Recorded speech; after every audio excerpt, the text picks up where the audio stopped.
لانه عارف راسه كذب وخان. وحتى هو دائما يقول المجالس بالامانه، المجالس بالامانه. اين كانت امانته في المجلس؟ لنفترض بان بالفعل ديك السيده منعتني من الكلام وطردتني من الاوبرج، لماذا اخرج الامانه؟ عندما أخرج الأمانة أنا عاقبته في اللايف من اللي طلعت عنده، عاقبته وخرجت جوج الأمانات ديالو هو. أولا أنه اعترف لنا، ما كانش في اللايف، كنا في اللي كان كيتغدى، والحمد لله وبالله العلي العظيم مما كيفرحني أنني والله ما شركت مع حبة ديال الماء ولا ديال الطعام نهائيا. النفس ديالي عفت، هو جالس كياكل بصحته وانا وكيرغبنا كولوا معايا، اجي وجلسوا معايا، جلسنا كولوا، ما بغيناش ناكلوا، ولكن الحمد لله كنا شبعانين، ولكن ربي تبارك وتعالى، لانني لو كنت شركت معه الطعام ما كنت غادي نقدر نرد عليه ونفضحه. فاذا جوج ديال الحاجات خرجتم له، لانه هو الذي بدأ بنشر ما كان في المجلس. الاولى ان الزوجه ديالو حوثيه تخلت عليه والتحقت بالاسره ديالها لانه عارض الحوثيين. ثاني هي شيعيه وكيكذب على عباد الله، كيقول لهم الشيعه اكثر المخلوقات فوق الارض، وهو كان مزوج بالشيعيه ونسابه شيعه، والى عنده شي اولاد يحملون الجينات ديال الشيعه. هذا اولا. ثانيا اعترف لنا بانه يريد ان يتزوج من مغربيات، وهذا حقه، من حقه يتزوج مغربيه، ما كاين حتى شي مشكل. فالهدف ديالو هو ماشي، الهدف ديالو من المغرب ماشي للتخريب، وانما السيد باغي يتزوج وباغي يعمل بيت في المغرب، وربما كيخطط يستقر في المغرب، وما كاين حتى شي مشكل، مرحبا به. ولكن اي مغربيه غادي تزوج به ترد البال، تشرط عليه واحد 100 مليون في الصداق، وواحد البارت ما تكون كتعرفها ولا على البحر كطلل بجوج ديال الفرشادات، باش حتى الا هرب غدا ولا بعدو وسمح فيها تكون ضمنات المستقبل ديالها وليداتها. تحياتي لكم وسمحوا لي بزاف، سمحوا لي بزاف بزاف بزاف. مسامحك كريم. السي محمد، واحد الشهاده الا سمحتوا لي، انا هذا المسلسل تبعته مع السي محمد النهار اللي كان في الوقيته اللي كان كيتكلموا فيه هو من جهه والسي الانجاري من جهه، وسمعت التصريح ديال هذيك السيده اللي خاطبها السي الانجاري وكيسولها على هذاك النهار، وكذات له انها ما ترضاتوش من هذيك الاوبرج هذيك اللي كانوا فيها. انا هذا المسلسل هذا تبعته من الاول حتى التالي. هذه شهاده كنقولها ماشي لوجه السي محمد ولا ضد فلان ولا فلان. المهم هذا المسلسل تبعته وسمعت انا هذاك التسجيل، سمعته داروا بثوا هذا السيد هذا محمد الانجاري هو اللي بثوا في الوقيته اللي كان عنده واحد النزاع مع اسعد الشرعي. هادشي اللي كان. احنا سمعنا السي انجاري وعرفنا بالله صادق، راه باين انسان صادق. حنا ما قلنالوش زعما انك ماشي صادق، ولكن حنا قلنا زعما هذوك المقربين ديال اسعد هما اللي خلاوه تيدير دوك الافعال. يعني الان يقدر يتصل معاه ولا يجلس معاه وغادي يتضح الامور، غادي يتضح واش كان على خطا ولا على صواب، ولا يطلب السماح ولا بزاف الامور. هادشي اللي داكشي ولكن علاش ما دركش اسعد الشرعي ويقول له انت هذا الشيء راه ماشي من الفعل ديالي، من الفعل ديال الناس اللي معايا، ويطامع على واحد الانسان اللي كنقدروه واخا كنختلف معاه اختلاف 90%. مع هذا الانجاري هذا رانا سبيتو وسبني، باش نقول لكم هذا الانجاري راه سبيتو وسبني، ولكن في هذه القضيه هذه يا اخي اعتذر. اسمع سي محمد، لا كان ما بيناتناش الاعتذار، حنا مغاربه وكنعرفوا بعضنا بعض. نمد غير ما نسرطكش تنضغني وما تسرطنيش، هادشي اللي كان. المعلئيين العيب انه بغى يجعل بغى يطيح من القيمه نتاعو، يعني طردناه من الاخر. زعما هادشي زعما شنو الانجاري قامه نتاع المغاربه والناس كيعترفوا به واستاذ ودكتور وكاتب كتب وهادي، ولا يجي هذا السيد هذا يطمع عليه. والله لا عيب، والله لا عيب.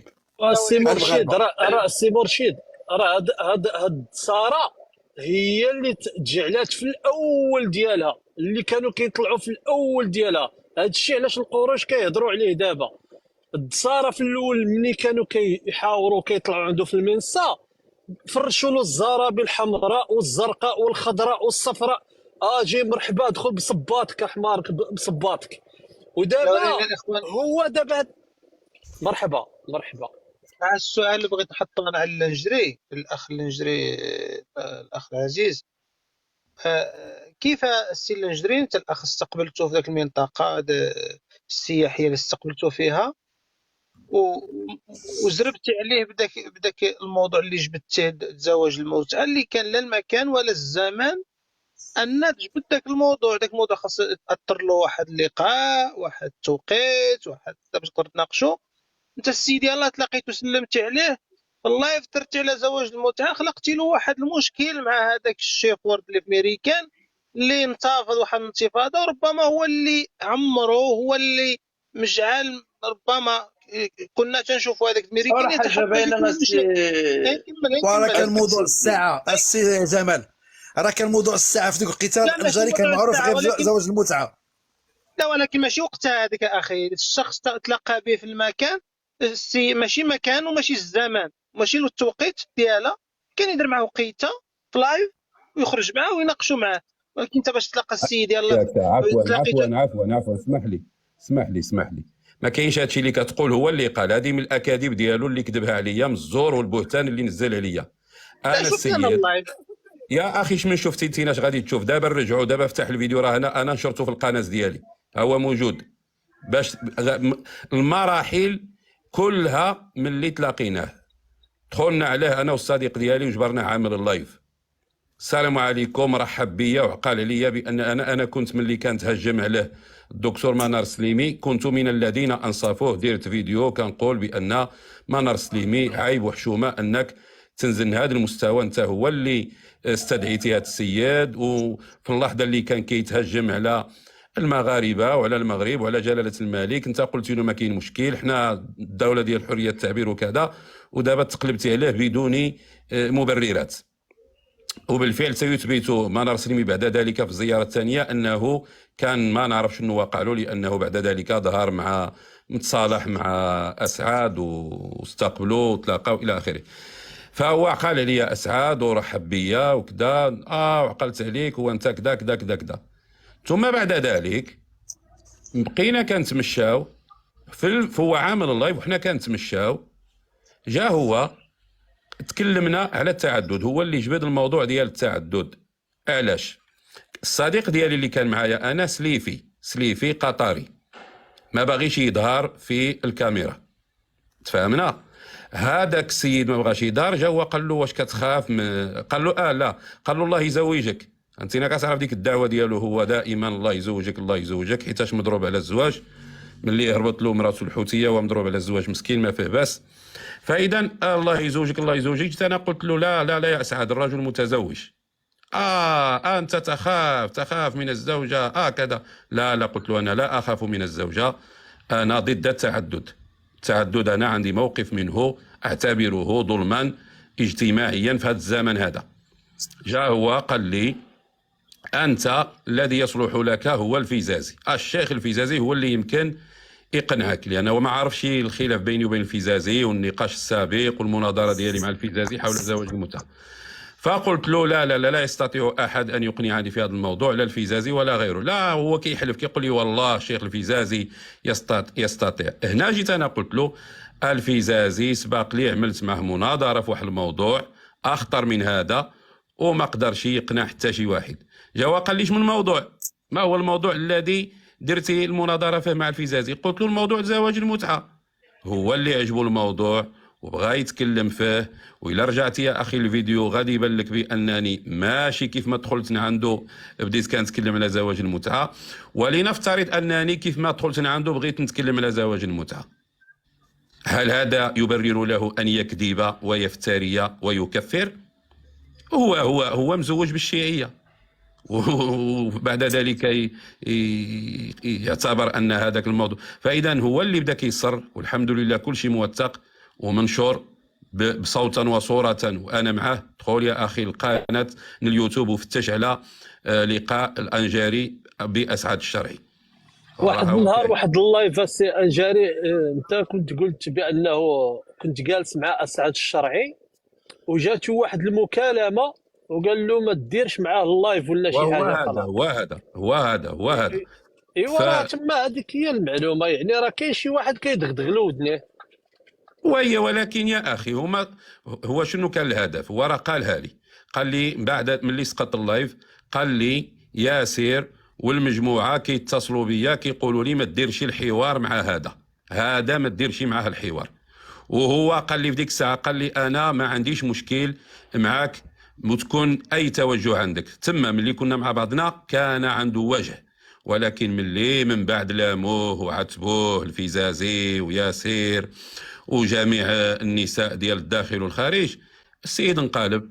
حنا كان في ديك اللحظه هذيك قال لي ما عندي شي مشكل، وبقينا كنتذاكروا ووقف اللايف وارتاح وجا كيتغدى وجلسنا معه هو كيتغدى، وبعد الغداء جلسنا مع بعضنا ما كاين لا لايف لا والو، والسيد كيبوحنا بالاسرار ديالو مور ديك التوقف ديال بعد الكلام في زواج المتعه، باح لنا باسراره.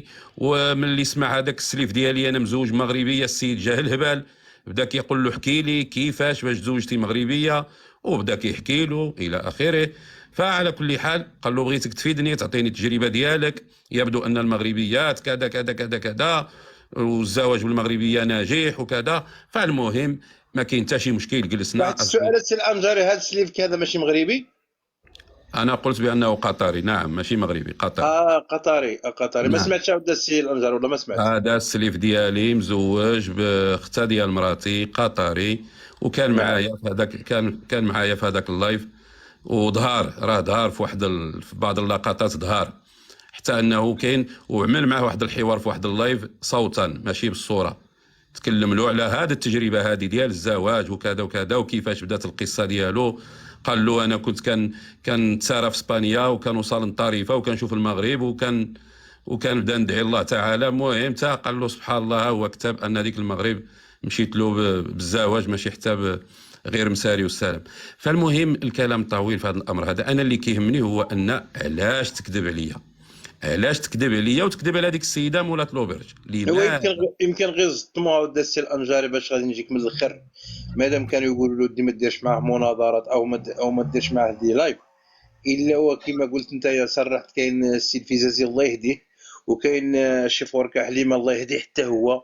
اذا انا كنشوف اللي كان مسيطر كاع على ديك الجهه هو شيف وركا حليمه.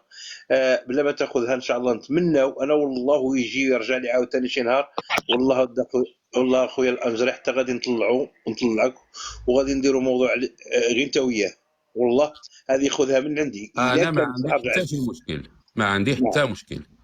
مرحبا.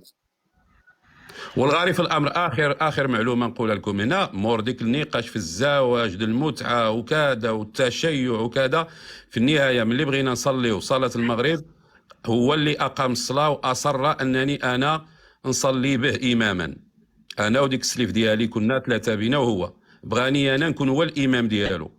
ملي عرفني بان عندي تكوين ديني الى اخره، جيت انا قلت له لا، انت مسافر وانا مقيم، انت غتصلي بينا باش تصلي المغرب والعشاء، وانا غادي نصلي معك غير المغرب، وانت وهذاك السيد اللي معايا قلت له انتم جوج بكم مسافرون، انتم غتصليوا المغرب والعشاء وانا غادي نصلي المغرب فقط.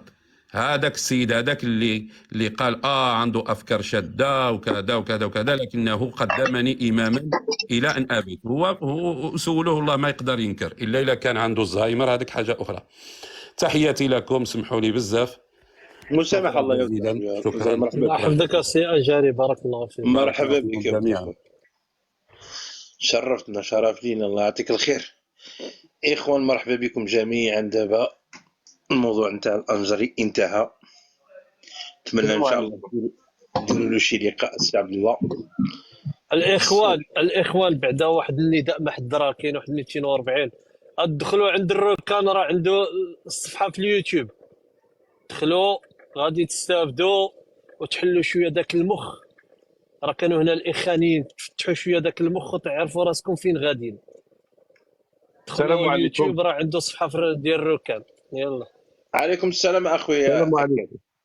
انا بغيت نعمل غير واحد ملاحظه صغيره ونعاود. انا غير متابع، انا ما كنتسامي حتى الحزب، ما كنتسامي حتى المجموعه، انا غير كنشوف وكنتصنت وما كنطلعش في تيك توك. مؤخرا لاحظت، قبل كنت كان كيعجبني، كنت كنتصنتكم، كنسمعكم كاملين، كنتو كاملين مجموعين وكان عندكم هدف واحد هو القضيه الوطنيه اللي هي الصحراء. هاد اليومين بقيت كنشوف شي مسائل ما يمكنش ما يمكنش ما يمكنش. حشومه يا صاحبي، حشومه. علاش كتهاجموا الشخص؟ علاش كتهاجموا الشخص؟ شوف دابا عاد هاد السيد مثلا كنعرفوا اللي سميتو يا ربي اللي كان معنا دابا عاد لانجري، فهمتيني، راجل مثقف صح. فيزازي واحد مثقف في المغرب، الراجل عنده كلمه، ملي كنسمعو كيهضر ما عمرو كيهضر بشي واحد، وانتينا كتجبد له المراه ديالو هو لا يزوج ما جبتش بالشيعه، المراه ديالو، يزوج لا لا لا لا باليهوديه، لا لا, لا ما جبتش المراه ديالو. ايوا قال لك مزوج بالشيعيه، سوقو ماشي سوقو. راه على اسعد الشرع، ماشي الفيزازي، ما تبقاش تجمع عاوتاني انت غير تنوض. واخا اسمح لي، يمكن اختي سواقي هو اسعد الشرعي كاع ايوا يزوج هكا كديروا بالشيعيه الاخطاء باش يا اخي، يسوقو. دقيقه. هكا كديروا الاخطاء وكتمشيو في لايف اخرين كتقول له صح. ودي في لايف المحبوب كنسبها سمعت. كنسحبها كنعتذر. اسمع هكا كديروا الاخطاء وكتمشيو في لايف اخرين وكتقول له راني سمعت الاخ محمد الانجاري يتكلم في لايف المحبوب قال الاستاذ الفيزازي دا شيعيه. لا لا لا انا كنعتذر كنسحبها، اسمح وهذا لي لو ما كان ما كنتيش سحبتكش والله. انا ما حليتش ودني شويه معاك، راه لو كان غادي تمشي هكا، والله غادي يعني والله اليوم ما كنطلع. غادي تقول سمعتها. والله لا اخي العزيز، اخي اكل، والله الا شوف حتى حنا في الاول كنا كنفكروا يعني تندخلوا، ولكن ملي بديت كنحللها في مخي بقيت كنقول السيد ما قالش شي حاجه يعني ديال اللي غادي. الاخر ضرو مشى له لشي حوايج، هذا جات في الكلام ديالو انه شيعيه وكذا وكذا وكذا، صافي يعني تجاوز هذا الشيء هذا كاع، ما الانسان ما يدخلش. سمحوا لي الله يرحم الوالدين، انا ما خصنيش يتقلقوا مني، انا غير كنتفرج ما لا والله ما كنقول. دير اخويا، تقلقت اه منك على حاجه وحده، لان انت تكلمت اه بلسان الانجري اه واتهمت الاستاذ الفيزازي، وهو ما قال عفوا لك الفيزازي، كنعتذر قال كنسحبها. الاستاذ الاسعد الشرعيه. غير باش نطول كنعتذر. لان غادي دير المغالطه فعلا. كيفاش الاستاذ الفيزازي عنده مغربيه ها هو يكذب، غادي ترجعوه غادي يكذب وكذا. لا هذا انا كنعتذر في المناطق. انت قال خويا المحبوب، خويا المحبوب، واحد الدقيقه الا بغيت غادي باش ننزل، الله يرحم الوالدين. ما خليتونيش نهضر صافي وكمل وهضر صافي غير تفضل دقيقه، غير هضر. دقيقه طلعوا وننزل. قبل منك يا اكل اخويا اكل، طلعوا قبل منك، البركاني راه طلع قبل منك. طلعت قبل منك، ولكن بغيت نخليه يكمل. انا غادي دقيقه وغادي ننزل صافي يا اخوان. واخا عفوا انا تفضل. سمعت الاخ الانجاري، والاخ الانجاري حنا نعرفوه مزيان انه راجل ما يكذبش، وعنده الشجاعه انه يتكلم في شي مواضيع اللي ما يقدرش يتكلم فيهم حتى شي واحد، ونعرفوه انه ما يكذبش. هذا الشيء معروف عليه، لا في الفيسبوك ولا في التيك توك. اما اسعد الشرعي معروف عليه انه يكذب بزاف، ويقول كلام اليوم ويدور فيه غدوه، وانه فتان بين الدول، وانه يخدم واحد الاجنده الذي لا يستفيد منها لا المسلمين ولا الفلسطينيين. الاجنده الذي يخدمها كان يعرف او كان ما يعرفش، كان يخلص او كان ما يخطف. من يقطف الثمار تقطفها اسرائيل وامريكا والغرب لضرب الدول العربيه والاسلاميه لصالحها. هذه خصنا نعرفوها كمغاربه، وما نخليوش شي واحد ياثر فينا. وحنا يا اخي البركاني دابا انت تشهد الزور باش تقول اللنجري ما تيكذبش والشرعي تيكذب، وانت لم تعاشرهم الا وراء الاسلاك. يعني هذا ماشي كذب وبهتان وشهاده الزور تديرها وانتم اشخاص ما جالستهم ما عاشرتهم ما تعاملتوا معاهم لا التجاره لا ما كيفاش زعما حكمت على جوج الناس، واحد تيكذب وواحد ما تيكذبش؟ هذا راه بهتان اصاحبي. المسلم اصاحبي اتقوا الله في انفسكم اصاحبي، اتقوا الله. اصبر كون راك شوف، كون تمعنت في الكلام ديالي من بديت نتكلم، كون عرفت واش قلت انا. قلت لك انا في فيسبوك، في اعلام، في وسائل الاعلام، فيسبوك والتيك توك، راني قلتها خصك تسمع واش راني نقول، ما نقولش الواقع. شوف الواقع حاجه اخرى، لا انا ولا انت ولا الناس، راني نتكلم انا على وسائل التواصل. نعرف في وسائل التواصل، انا نشهد في وسائل التواصل ماشي في الواقع، ان الانجاري نعرف انه الشيء اللي قالوا نتبعوه باحث فيها انا انه يقول الحقيقه. اما اسعد الشرعي كل شيء له تقريبا جل كلامه كاذب. اليوم واش تكذب عليك السي البركاني؟ واش تكذب عليك؟ كذب على الدول يا صاحبي، خطره مع عمان يذكر فيهم، خطره يولي يسب فيهم. شكر في المغرب ولا يشكر فيهم، لطيف. مره يشكر في السعوديه، مره يولي يضرب فيها. ما عندوش تبعوا مزيان وبحثوا فيه، ما عندوش. واخا دابا انت يدير لايف اليوم وغدوه يولي يناقض اللايف ديالو. بركاني دابا انت صديق ديالي مثلا تنشوف فيك واحد الشخص طيب ملتزم، غادي نبقى نتلاقى الناس ونشكر فيك. غادي تدوز واحد المده غادي تتبدل، غادي تقطع الصلاه، غادي تولي تشرب، غادي تولي كذا، ما غاديش نبقى في نفس الموقف تنشكر فيك، غادي نرجع نضرب فيك. دوله قاعد تبدل، قاع الدول تبدلوا. واش النظام السعودي هو غير اسمعني السعوديه تبدلت، المغرب تبدل. واش النظام السعودي اللي من قبل انا اخويا كبلاتي ما بغيتوش تسمعوا علاش غادي من الفكره. عبد الله قرانا واش كاين تما بجوج بكم برسطوني باغي تخرجوا الحوار ودوا تحت الدابز ويلا دازو تاع عبد الله قرا لي تاع شنو كاين تما انا معروضه باغي الدابز مع كي سميتو اسعد الشرعي كان هناك بويله فات دار فيو المهدوب اسعد الشرعي. والله الا كان دار شي ذنوب اسعد الشرعي. شوف كاين هنا واحد 2000 ولا 3000 في التيك توك، والا كان دار شي ذنوب اسعد الشرعي حرام عليا ديني حتى غادي يدخلوا الجنه. والله الا راه يبان لي انايا الحسنات ديالهم داهم عامرين والسيئات يعني خفافو. عيقت اسعد اسعد اسعد اسعد اسعد اسعد اسعد اسعد اسعد عيقت الراي ديالو. اسعد هذا القروش، اسعد القروش، اسعد القروش، اسعد قروش، اسعد قروش. يا لطيف لطيف. اسمح لي غير نسولك. السيد كتقول كيكذب، فين كيكذب؟ شكون هو السيد؟ كيعبر، كيعطي الراي ديالو. صاحبي ما كذب حتى على شي واحد، كيعبر. مالكم مع صاحبي كتسبوا فيه؟ سبيتوا له في يما، ما خليتو ما قلتو فيه. اش كيدير لكم هو؟ والله ما كيهضر فيكم. سبحان الله العظيم. كيهود كيقول لك الصحراء مغربيه، وكيعتذر بانه قد كلا في المغاربه، وكيف المالك واعتذر وعطى الولاء، وكيدافع على القضيه المغربيه، وكيهود كيعمل اشهار من المغرب ما خلى فيه مشى. انتوما اش درتوا صاحبي؟ انا ما كندافعش عليه والله ما كنعرفو، ولكن بركه وقفوا، خليوا السيد عليكم ترانكيل عباد الله، ولا حول ولا قوه الا بالله. حياك الله خويا. قرا لنا السي عبد الله واش كاين تما. الله يعطيك الخير. ان خوك راني شرفت خاصني ندير نضادار وراك عارف. بن كيران ياك هكا بن كيران الأنظمة العربية لا تحب مدرسة حماس، والحل الوحيد لمواجهة إسرائيل هو المقاومة. من حقه ماشي من حقه. هاد العبيد شد ابو حسن، هاد العبيد كل يورو، هاد الرعا ديال المكاريف ديال التيك توك اللي عطاو واحد الصوره قبيحه على الديمقراطيه في بلادنا.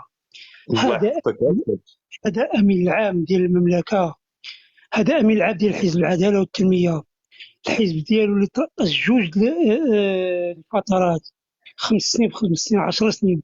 ها هو كيخرج ويتكلم يقول لك الأنظمة العربية مشوا تهجموا عليه، يقولوا كيتهجم على النظام المغربي ولم يستثني.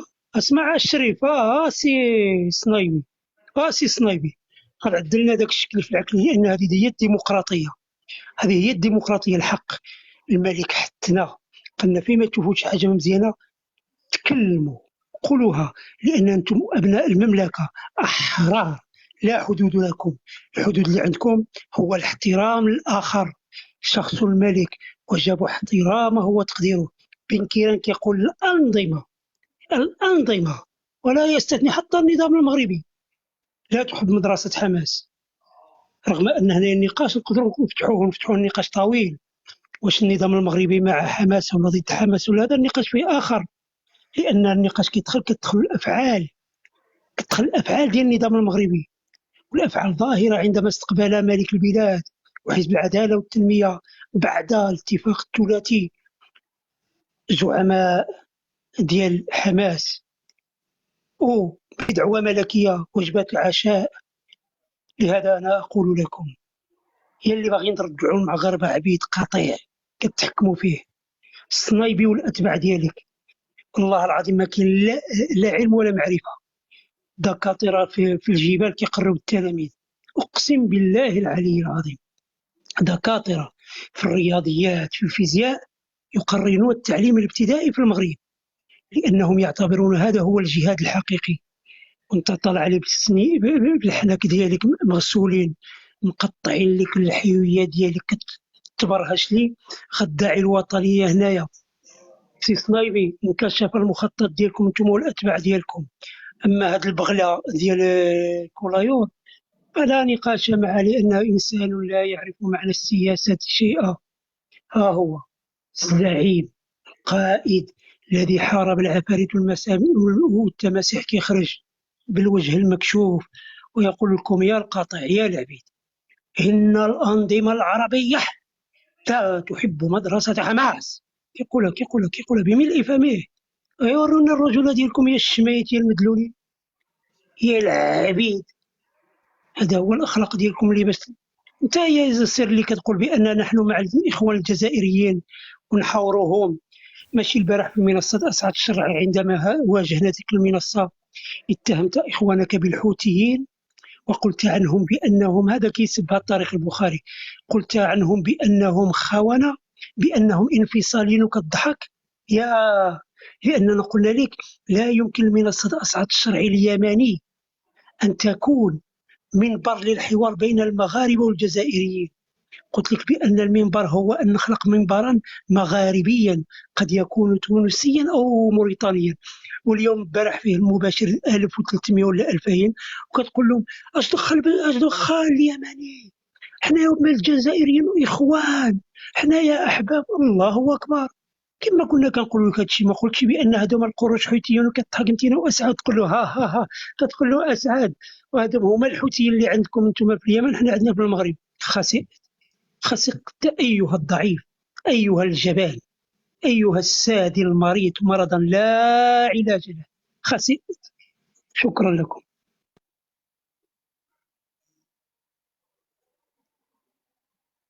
تفضلوا سي عبد الله تفضل.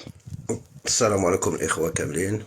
عليكم السلام. أنا مغربي، أنا نقول شهادة حق مغربي مقيم في ألمانيا. أنا تعرفت على المغرب والقضية ديال الصحراء كنت ما كنعرف فيها حتى شي حاجة. تفرجت في القناة ديال أسعد الشرعي، أنا من المتابعين ديالو منين بدا حتى ليومنا هذا. هو عرفني على المغرب بزاف والقضية ديال الصحراء المغربية. منو تعرفت كنت ما كنعرف لا الرأي المغربي لا كولايور لا تما بانوا. والبارح كما قال الأخ كان هذا كولايور كان طالع في اللايف ديال الإماراتيين، كان كيعاير الجزائريين. الاماراتيين كملوا اللايف، هو فتح اللايف بدا كيقول الجزائر خوا. واش حنا واكلين العجينه؟ واش حنا ما كنفهموش؟ واش كيرد المغاربه كيقزمهم الى اقصى درجه. الله يلا حشومه، المغاربه راه عندهم الدماغ. اي مغربي من طنجه حتى القويره راه كلهم مواطنين، من غدا يبدا الحرب كل واحد غيهز ويمشي يحارب ويجاهد ويدير كلشي. سعيد اخويا المكان سعيد ما يبقاوش يقزموا في الماء. طالع مع الثمانية مع هو الدكتور صنايبي كملوا اللايف، لقيت ياسر فاتح اللايف وكيهضر على الجزائريين خوا الشعب اليمني دخلنا. وانا كسبت له قلت له والله الا انت اكبر منافق واحد اللي ستيلو. والله الا اكبر منافق يا اخي، اقسم لك بالله العلي العظيم. والله الا هكا كسبت له. انا كنت اول انا متابعين ديالو، كنت عندي ضد الفكره ديال القروش. والله الا ملي بقيت كنتبع لقيتو اكبر منافق هو هذا. والله دابا كنتفرج في جوج، الاخ عبد الله الركاب والاسعد الشرعي، هادو متابعهم. كنتفرج كيدير في الليل، كنخلي التيك توك شاعل حتى كيدير الناس كيهضروا كلمات حق. سبحان الله. اسعد الشرعي كيطلعوا عند اسعد الشرعي دابا كيعطيهم الطرش، والله العظيم كيعطيهم الدق. وشنو تيدير مثلا ديك ابرونوس عطاه واحد النهار، عطاه الدق، عطاه صرخه ومشى لللايف وبدا كيقول لهم انا ودي راه مشيت عطيت اسعد الشرعي اليوم، وبقيت غير كنشوفها صح. واسعد الشرعي مسكين والله اخي ولا كيهضر فيهم، ما كيسبهم ما والو، وعلمهم. انا هذا السيد ما كنعرفوش، ماشي كندافع عليه، انا ما شفتوش من عيب دار هذا السيد هذا. انا اللي بغيت هما يقولوا لي شنو هو العيب اللي دار هذا السيد في المغرب باش هما حاقدين عليه. هيدا السيد دافع على المغربيه. عليكم السلام ورحمة الله. عليكم السلام. انا راه ما كنسب طلع ما والو، السعب راه غير هذا التهم. باغي يسد المايك ديالك يسد. طلع السي عبد الله راه مسكين ما كملش الكلمه ديالو. طاح اسمحوا لي واقيلا تفضل. نزل الراس. السي عبد الله نزل الراس.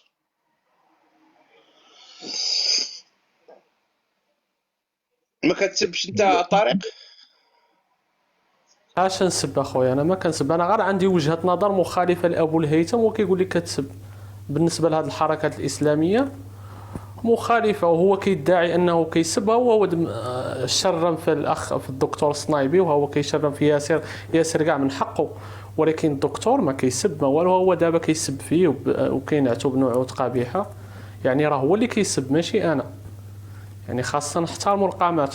واول حاجه الدكتور الصنايبي راه ما جاش هنا لتيك توك نكره، راه جا مشهور، راه مدوز 35 قناه، وواجه داز في قنوات كبار، فرونس ما 24 بقاش في القنوات السي طارق بمستوى كبير، ولكن حنا خاصنا نحترم وجهه نظر الاخر، ماشي حنا كامل. الا كانوا الاخوه المسلمين راهم على حق، انا ضد ان الاخوه المسلمين على الحق. انا كنقول ان الاخوه المسلمين هو سبب هوان الامه العربيه والاسلاميه، بسبب تحالفهم مع المخابرات العالميه من اجل الكراسي. هذه وجهه. طلعتوا هذا البارح كيسب لي في الامه ديالي، ما خلاليش غير اللي ينسى، وطلع كيتحاور معاه، يعتذر بعدا كيطلع يعتذر، ما خلاليش، ما كنعرفوش اصلا، ما خلاليش في الام ديالي والاب ديالي، ودابا طالع يتناقش. السلام عليكم ابو الهيثم. بلاتي الله يخليك المغربي، اذا سبيت شي واحد انا كيجي عندي الرجوله نعتذر له، انتهى الكلام بيني وبينه. مراتي ما بغيتش تخلونا نتعالجوا، ما خلى فيا غير اللي تنسى البارح. وهو انكر قال ما سبيتوش، انا ما كنسب. قبح الله سعيك وجه الشر. سير. السلام عليكم خويا المحبوب. عليكم السلام خويا. الله يكبر بك خويا. اولا اخويا تحيه للاخوه، الا كنا نناقشوا وجهه النظر نتكلموا كنت تنزلني نهبط من دابا اخويا المحبوب. لا بالعكس المغربي وجهه النظر ديك محترمه باب الاحترام. لا خويا ابو الهيثم، انا على راسي وعينيا وشاركت معك مرارا وتكرارا، ولكن الا كنا نناقشوا الافكار اخويا المحبوب، الا كنا نناقشوا الافكار نتناقش كنت تهبطني ننزل دابا باحترام بلا ما تهبطني بلا والو باش نهضروا. دخل علاش ابو الهيثم؟ نعم اخويا. استغفر نعم اخويا. كنت باغي نهبطك، علاش باغي نطلعك بعدا اصلا؟ لا مع كامل احتراماتي، انا دابا تنتناقشوا غير ولكن اللي كتقول لي ودي الا كنت سمعت الاحداث، وانا الا كنت باغي نهبطك لاش غادي نطلعك اصلا؟ لا مع كامل احتراماتي، انا شاركت معاك ماشي مره ماشي جوج، وشاركت مع الاخ ابو الهيثم، فهمتيني ما فهمتينيش، ولكن حنا هنا تلاقوا افكار، حيت انا شفت انا المحتوى نتاع انا اثرني اللوغو ديالك لحق نتاع الكلمه تاع بن كيران، لأول مرة اللي اتهم الأنظمة العربية كاملة بالإجماع، وأنا تنحيي في هذه النقطة. ولكن أنا عندي سؤال، واش هذا التصريح بريء؟ حيت ما شفناش واش التصريح تيهدف للحملة الانتخابية ولا شنو آخر، فهمتيني؟ حيت النوبه الاولى كانت تيتهموا هاد الجماعات الاسلاميه تيتهموا المغرب في هاد الاتفاقيات الثلاثيه، اسقاط النظام واسقاط التطبيع واسقاط كذا، دابا ولاو تيهضروا على مزيان صراحه. ولكن شفت في الشق الثاني انا ما تيهمني لا ابرنوس ولا السي عبد الله اللي الناس يشكروا فيه، حتى دابا هذاك اكبر متلون في نظري، حيت كلها تيمثل وجهه النظر ديالو، فهمتيني ما فهمتينيش؟ انا شاركت مع القرش ابو الهيثم، صراحه عنده مستوى رائع وتعطي الانسان اخذ ورد ونقاش. اما بالنسبه للقرش الذي شنقول لك اخويا كرهني حتى في السمك، فهمتيني؟ ذاك المتلون تاع عبد الله اللي لا يرقى الاسم قرش، هذاك حاجه اخرى. اما ثاني حاجه انا ما تهمني لا ابرنوس ولا شنو سميتو هذا ابو الهيثم تيور اللايف، راني غادي عندي شي شغل. شكرا خويا المحبوب، واسمح لي اخويا المحبوب. مهاجر سير اللايف، ولا انا شويه معدوم شويه مدلوك، سير اللايف مهاجر. الله يحفظك ابو الهيثم. انا اولا الاخوان انا ما تيهمني لا ياسر ولا برنوس ولا كاع التيك توكر اللي دابا طلعوا ولاو تيوزعوا صكوك الوطنيه على الناس. انا كمغربي والدستور الدستور المغربي تيمنحني باش ندافع كاي مغربي يدافع على وطنه ولا يدافع على وجهه نظره في حدود الاحترام. انا من ولكن يا اخي التهجم على الاستاذ ولا الدكتور عبد الحق الصنايبي زعما شي حوايج شي حاجه اللي ما مفهوماش صراحه. نقدروا نتفقوا ولا نختلفوا معاه في وجهه النظر، ولكن ماشي حتى لدرجه باش نوصلوا للتخوين ولا نطيحوا من المستوى ديالو ولا كذا. نقاش عندي بعض مرات عنده شي امور مزيانه وشي امور اللي صراحه تابع فيها غير كما تنقولوا البوز، وتابع فيها الادسنس لا في اليوتيوب، وتابع فيها شنو سيجاني الارباح في التيك توك وكذا. هذه امور لا جدال ولا نقاش فيها. ولكن باش انا من وجهه النظر اخويا مهاجر لان الانسان خصو ملي يكون كينطق بواحد الكلام يعرف شنو كيقول. انت قلت التهجم على الصنايبي، اعطيني مثال واحد، مثال نيشان نكونوا تلفظنا به في الهجوم ديالنا. انتم كتعتبروا اي نقد لاي فكره هو تهجم. حنا كنهضروا على القراءه ديالو السياسيه لما يقع في فلسطين والواقع السياسي في المغرب. واش شي واحد قال الصنايبي منافق؟ واش شي واحد قال الصنايبي ما هضرنا؟ قول لي عطينا سي مهاجر مع كامل احتراماتي، من نجي نحطو انا في القامه نتاع ياسر ونعتي ياسر، نحطو انا نقول لك صنايبي وياسر ونعت انا ياسر بالمنافق كذا، اذا راه اوتوماتيكمون تنعت الاخر بالمنافق والمتلون. ولكن انت راك ما جيتش في النقاش من الاول، يمكن علاش راك هضرت اخويا دابا حنا تناقشوا. انا قلت هذا كلام، هذا تحليل يخصني يا اخي، ولا كنت غلط استسمح اخويا مهاجر، وخليني نكمل المداخله ديال اخويا مهاجر.